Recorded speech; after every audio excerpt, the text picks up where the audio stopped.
launched the kayak into this pond. So the pond has a cut in it, and I take the cut to get to the creek that I'm going to fish. I speed up the video because it took me about 4 minutes to get through this cut. So sitting there watching 4 minutes of me fluttering through this shallow water which probably wouldn't be that entertaining. But the deepest part I would want to say of this cut is probably 2 feet, and the shallowest part probably, I want to say maybe 1 foot shallow, and it goes up and down. The problem is it changes sides of the deepest part, so the deepest part is not always in the middle, so you have to kind of move to the left, move to the right to make sure you hit the deep part of the water to keep from getting stuck. I mean, if you get stuck, you just take your paddle and push you off and keep going, but if you have a little bit of momentum going, you don't want to get stuck and then have to build up your momentum again. So, but it's a pretty cool channel to cut through, and you can see in the summertime that when the rain stops, then this is completely dry. You can't use this cut to get to the creek. You have to figure out another way to get there.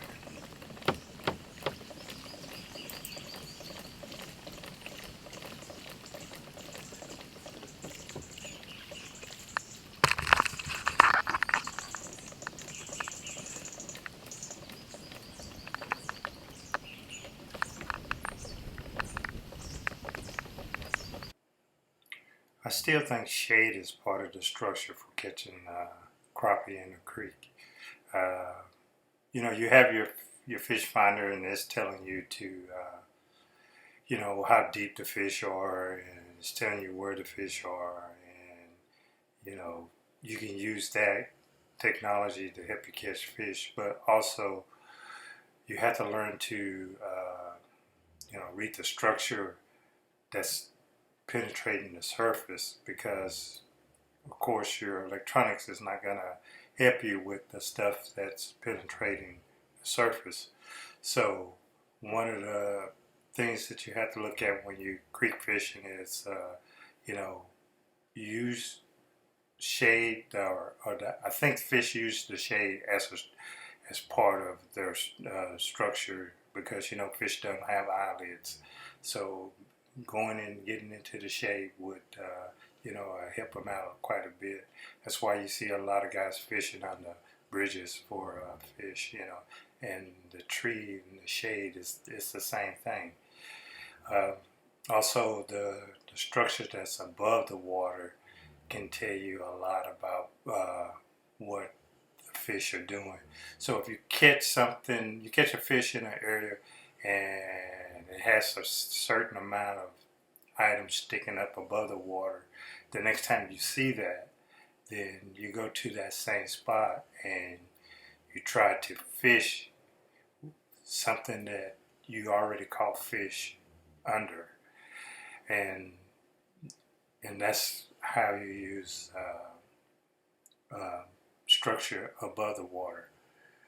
So just don't completely depend on your electronics. I mean, I'm not saying that electronics are good. I mean, the stuff that they got out now is great, but structure above the surface is really good too. I mean that's what you had before you had electronics. So you got to remember to use the structure above the surface, above the water surface.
Look how I'm letting that the kayak drift, and so that's giving my jig presentation a really real natural look.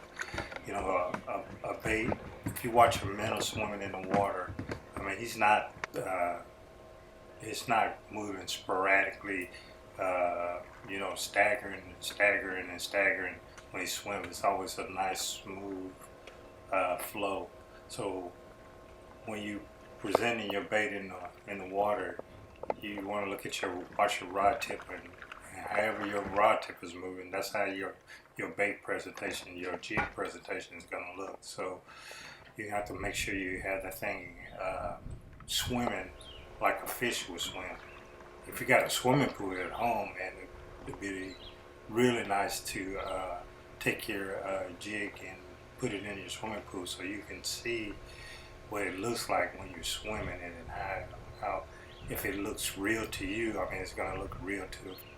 I was moving along and I saw something above the surface, some structure above the surface that I had already caught fish under before. So I was like, okay, maybe there's a pattern here. So I went over to check it out to see it. So anytime you see a matching pattern or something you already caught fish under before, so you go back to it. I mean, and then because even though you're in a different spot in the creek, it could be the same.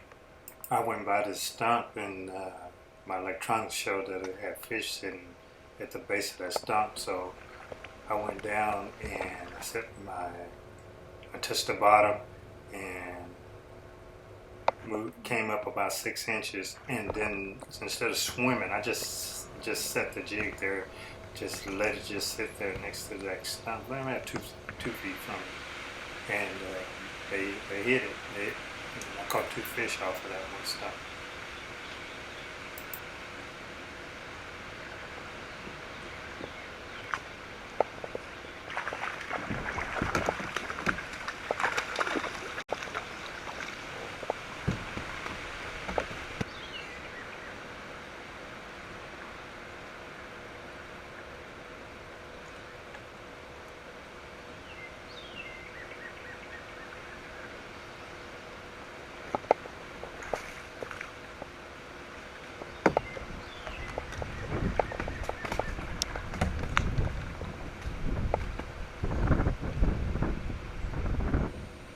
In the springtime in a creek and you're crappie fishing and you see some laydowns like this, do not pass it up.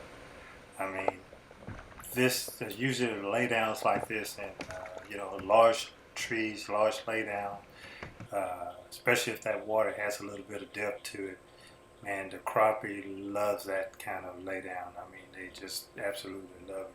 So you just fish it extremely hard, and sometimes they are all in one spot, and then sometimes they're spread out. But never pass up a laydown like that during the springtime when you're crappie fishing. I mean, typically that has crappie in it.